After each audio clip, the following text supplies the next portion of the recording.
Joe, good afternoon. It's the Good last afternoon. it's the last Wednesday of May, Joe. Do you believe that? I can't believe we're halfway through the year already. Time just seems to go faster and faster, doesn't it? It does, it does. And I think that's because we keep getting younger and younger. I believe it is. That is an accurate statement. We sent a birthday card to my nephew, and it said something to the effect of studies have shown that the people, let's see, the people who have the most birthdays have lived the longest. Well, here's a fun one for you. You actually only have one birthday. The rest of them are anniversaries. Anniversaries. There you go. That's cool. Well, listen, we've got a deep dive today that we are, I'm very excited about because we've talked about some of these elements before in other deep dives and in some of our courses, but we're going to dive into it in a little bit of a different way today. And what we're going to be talking about is elements of communication. And I'm just going to let everybody know this is a kind of a precursor. We've got an event coming up in the latter part of June that is a webinar that we're going to open to the public and invite all of our Success Circle members to as well. That is focused on communication and in coordinating elements from our colleague, our friend Brian Gregory at Humanity that gets involved with how to craft an emotionally charged message to get the impact that you're looking for, which is a whole other area beyond just being able to accurately communicate to somebody in one of the disk profiles or a VAC structure. And so that's coming up. But if you don't know the profiles, and if you're not communicating and delivering a message in a way that the other person can normally receive it, you're going to have a challenge. Is true?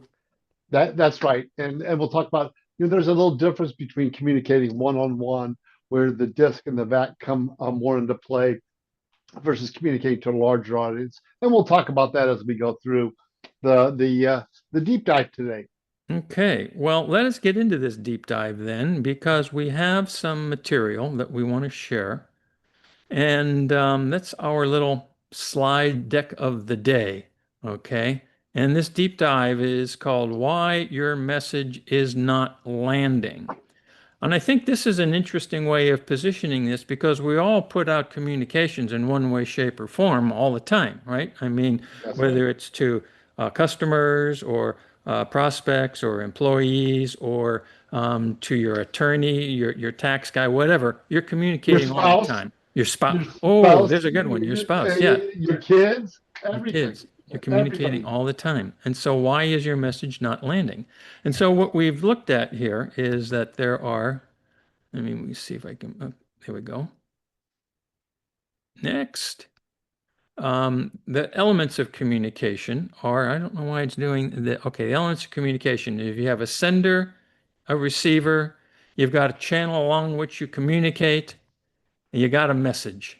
Okay, that's like the fundamentals. All right. Yeah. That's the mechanics of it. Then we Well, get into the question of how does what's the result of all of that? Suppose what you're looking for, right? and that communication channel could be one on one. It could be email. It could be voicemail. It could be a video. There's all different communication channels, and so you've got to understand your communication channel so that you may be able to adjust your messaging based on the channel and what you want to communicate. Right, because it could also be like you're speaking from a stage at a conference or something, right? Absolutely. And we'll talk about how to incorporate some of this into speaking from a stage when you can't really read somebody's disc personality profile or their learning style. So we'll talk a little bit how to incorporate that into your messaging. Okay, cool. So let's get back into the presentation here.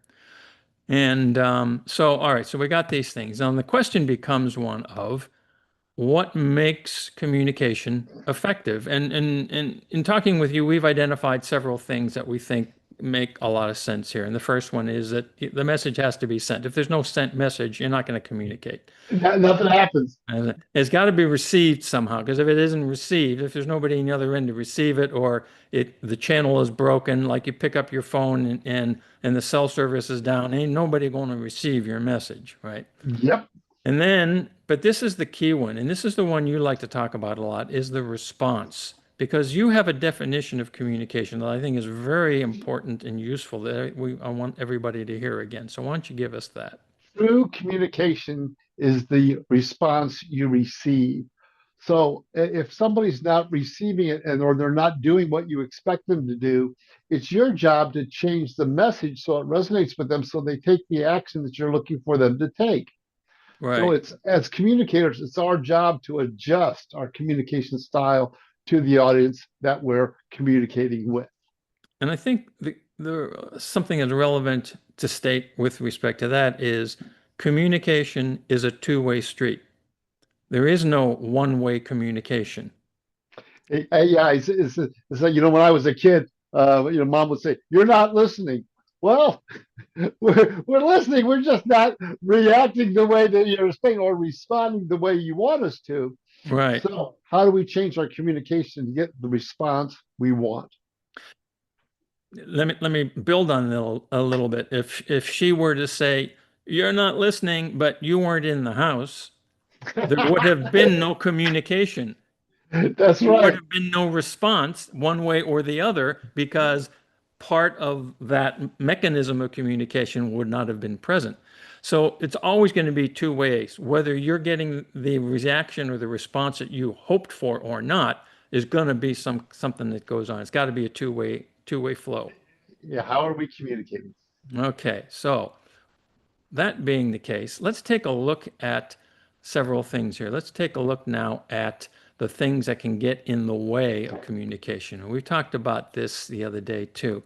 For instance, where is this? Come on. Oh my goodness, Why we got to do the next thing? That's I know, interesting, I huh? don't know. It isn't. Okay. Oh, whoa, it keeps popping up here. There are several things. You have an incomplete or an inaccurate message. What, Yep. what could be an incomplete or an inaccurate message Well, or unclear message. or an unclear message? Unclear message. So, I mean, if you're not hitting something that's going to resonate with them to create interaction, so that maybe not a no call to action. No There's not call a to call to action. action is where I see that a lot, where you're communicating something, but there's no call to action, so you're not going to get a response because there's nothing to do. Another way that I think it could be unclear, sometimes people start transmitting their message, especially if they're using a smartphone, and they'll just use acronyms that may or Oh may yes. not be familiar to everybody that they might want to communicate with. So you've got a very unclear message. It's not complete, it's inaccurate or it's confusing and that sort of thing. Well, my wife did that to me. She goes, GTMA, and I'm like, well, what? And she's great minds think alike, and I'm like, Ah, okay. I had no idea what that meant at all. And so we just need to understand our audience. Right. Another one that's things that can get in the way is that you've got a non-functioning channel. Like you want to, if you're trying to send an email, I had this happen yesterday. I was trying to reach out to my dentist because I lost a filling, and I had an email address for him. So I typed in the information and I sent the message, but it didn't go through. I got something that came back and said that that email address was no longer functional. Well, the channel ain't working. Right. So that can certainly get in the way of your communication. Absolutely. And then we talked a little bit about this earlier, no one there to receive or send it, like instance where you talked about your mom saying, "You're not listening to me." But here's another one. I don't know why this next thing keeps popping up, but a misalignment of personality style and or learning style. And that's what we're talking about today. So let's dive into this one. Why is this a big thing that can get in the way of your communication? Well, and when you're dealing one on one, it's easier to recognize them. If you're dealing in a larger environment, you got to kind of incorporate these into your messages where it hits a little bit of each one. Whereas when you're doing one on one, you can identify the personality style or the VAC style. and adjust your communication directly to that. In a broader setting, you've got to try to kind of get in the middle where you're getting a little bit of everyone in Yeah. there, or your target market is set specifically for one of the disk back profiles. Now, we're going to be not going into great depth about what is the various disk profiles. That's in our communications course. We've done deep dives on that sort of thing. But I think the where we want to focus today is why mismatches create communication problems. Yes. So let's look at that. Get back into the and all right. So if we have a mismatch in the area of the disk misalignment, and in disk, we've talked about this before, DIS and C. D stands for the dominant personality or driver in some terms, depending upon which profile Which could, this yeah, thing you're using. what trend you go through? High D, dominance driver, Yeah, high I, influence, high S, steady, high C, conscientious or calculating. calculating. Okay. And those are the general kind of scenarios. And again, deeper into it, we've got information for that on the We thing. got lots of training at the end here. We'll talk about, but then all of us, we all have all of these in us. And we can Right. adjust these. So this is a good one because you can actually consciously move into the different disk profiles And why is that important? because you can actually adjust your messaging so you're not stuck in one. You can consciously adjust to enhance your messaging to your audience. Okay. And when there's a misalignment, then we have these kinds of situations. This is just a little bit of kind of an example. So give us a little more So, depth so into this well, misalignment issues. yeah, yeah. Let's see a high D, which is the driver, and a high S, which is steady. So they're very people-oriented high S's. So Hmm. I've actually seen a high D come in and say something, and a high S will be crying, going, "They yelled at me! They yelled at me!" They didn't yelling in their mind. So when we understand these, it improves the communication. Same thing with D and I. All of the communication, especially when people are on the extreme ends of the profiles, Uh-huh. we have a tendency to have a conflict or miscommunication between the disk styles, and And it's normal. It's okay.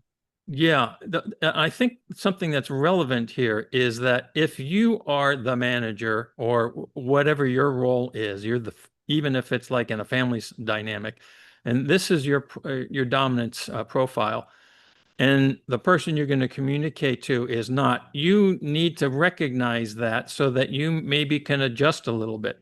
On the flip side, maybe this person doesn't have any clue as to what's going on with the profiles, but you do. You can go in there and recognize that he's not dumping on me, he or she. It's just the way that they communicate their message. How can I receive the intent of the communication and not necessarily the format of the communication and not get upset? Yes, That's it. That's it. It's all anger is misexpectations, and the communication is the channel for that. got it. Okay, so we talked a little bit about these dominant key Personality ones here, profiles. these Yeah. key ones and these sort of mismatches. Let's talk about these down here when you're talking about the C profile as a key one and how that works. So while high C's by definition they're calculating, they don't like to make mistakes, so they get very detail oriented. And high D's and high I's don't want all the details; they want it at a higher level, typically. Hmm. So it can cause this communication barrier or a shutdown. It's like people just stop, they're like, okay, my brain's full. I don't need all that detail. So that causes the miscommunication. Right. Conflict and tension because high C's are all about facts, details. High S's are people oriented. And so there's going to be conflict and tension because they're not aligned. When we Not aligned. understand this, then we can align more and improve our communication. Got it. We're going to spend some information in some time, I guess, and relay some information that is relevant to what we just talked about here at the webinar on the 25th, I guess it is the 25th of June. There'll be more information about that in a couple of slides. But the key thing here is you got to recognize that there are these differences so that when you're crafting your message, especially if it's a one-on-one message, you are in a better position to have that message received and get a response that's a relevant That you're looking response. for. Yeah. Yep. So let's talk. You mentioned something about if you are not in a one-on-one environment, you're more of a group environment.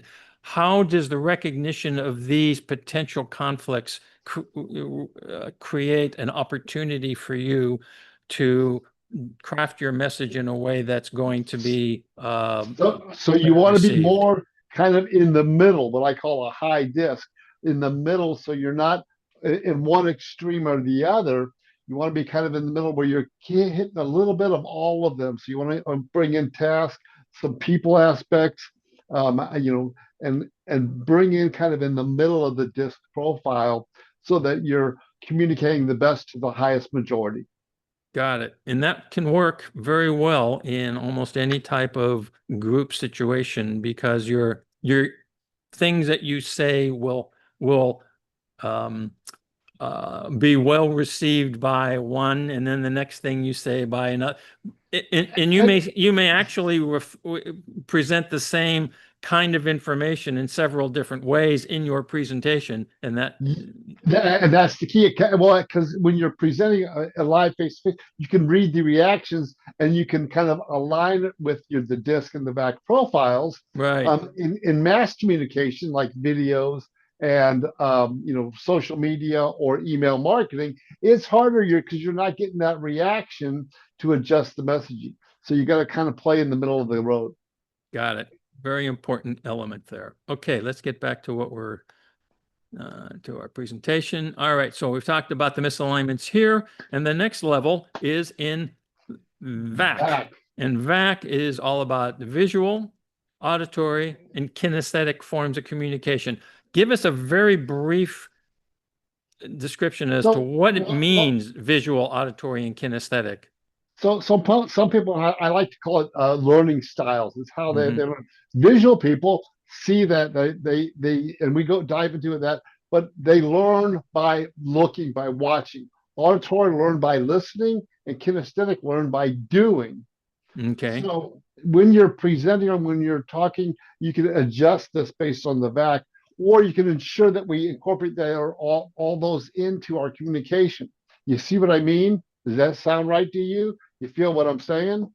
got it. So you And can use the words as well to reach them if that's the appropriate way to say that, as well as um, providing a visual visual, auditory, information and or some kind engaging. of activity that they have to do.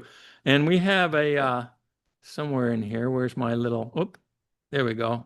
The next thing again. And this is just sort of we have a couple of these just to give a sense of the misalignment. If you're communicating dominantly toward the visual learner, they're going to be happy. They'll get it. But your auditory and kinesthetic learners, probably especially the kinesthetic people, because those are the ones that, are just going to be like all over bouncing off the walls. And the auditory ones are like, I don't get it at all.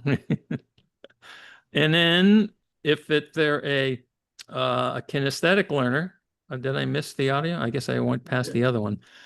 But let's see if oh, there we go. If they're an auditory learner, they'll get it, as we see here, but the other two might not. So you really have to be careful when you're doing a presentation to recognize what the various members of your audience are, if they're going to sleep on you or they're getting fidgety or whatever, so that you know that you're going to have to make some sort of adaptation. Yeah. Yeah. Yeah, and we all have all of these in us. Most people have all of them in us. Is where we feel the most comfortable and we learn the easiest. So by Mm-hmm. incorporating that in, it just enhances the communication process. Got it. Very cool.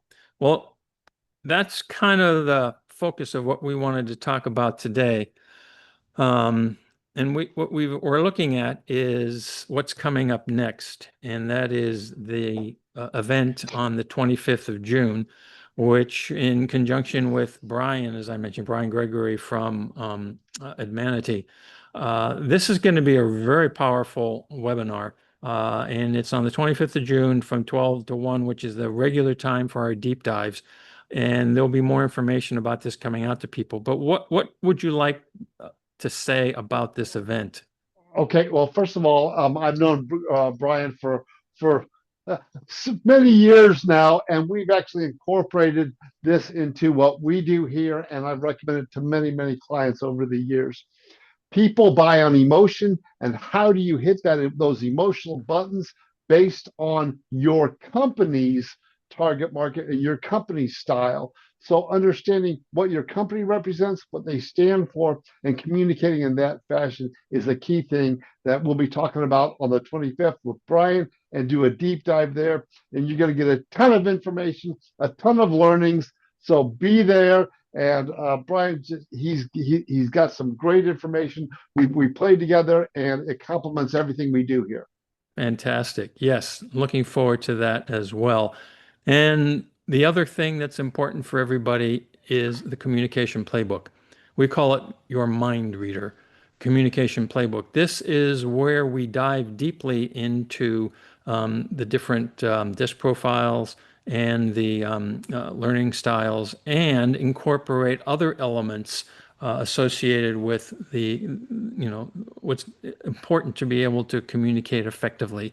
And that's our course. It's Well, and to part, get go and ahead. to get the most out of the event on the 25th, understanding the disk and back communication thing. So my strong recommendation: take the course before that event, and it will do nothing but enhance Right. your learning even more. So the what is it? The more you know, the more you learn, the less you Let's see, know. no, yeah, but what's relevant about what you were just saying is that as members of the Success Circle, that course is already part of your activity, even Yep. if you've gone through it before. What I have come to appreciate is that you don't learn everything about a subject by one pass. You got to go through it multiple times, and you always find at least one or two additional kernels of gold when you're going through it the second or third time. So take advantage of that. It's part of your Success Circle activity. There you go. All right. So thank you very much, Joe. Anything else we need to let people know? Hey, any questions? Let us know. We're here to help. All right. Thank you, Joe. Bye.